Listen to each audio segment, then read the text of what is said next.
Já, það 6-3 sigur og þeir eru komin áfram í 8. úrslit. Hvernig fannst þér þessi leikur? Stór skemmtilegu bara. Mér fannst eins og hefur verið í leikjum milli Þróttar og Víkings núna undanfarið. Það hefur verið svona mikið barátta og góð ákefð.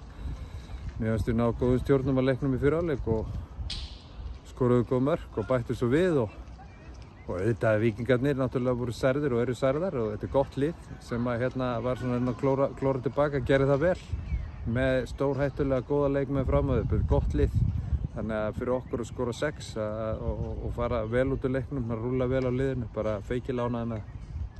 Akkurat, síðasti leikur sem við spiluðum fyrir nokkrum vikum þá fór 1-0, hvað var ólíkt með þessum leik?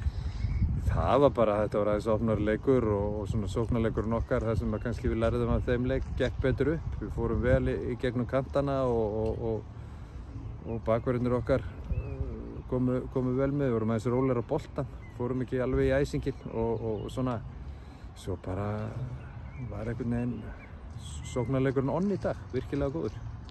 Akkurat, úr því sem komið var, þið voru náttúrulega komin í 5-0, ertu svekktur með 6-3? Nei, við förum ekkert lengri í bikarnum hvort við vunnum 7-8 eða 9-0 eða förum ekkert styttra við það að fá okkur 3 mörk. Ég held bara, það sem ég tek með mér er það að liðið skoraði 6 mörk á móti sterku liði og svo ef maður nennir eitthvað að vera hengja hausið 3 mörkum sem að fara á sig í bikarnum þá getur maður bara farið og grafið svo hann í holu og fara að skoða það og ég nenni ekki, það er áfram bara það er næsti konu áfram bikarnum og næsta verkefni á laugardaginn. Akkurat, komin áfram bikar, taplausar í sumar. Ertu ánægður með þessa byrjun?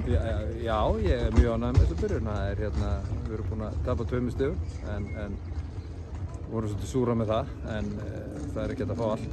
Þannig bara njóta á meðan er. Frábært, gangi vel. Takk fyrir.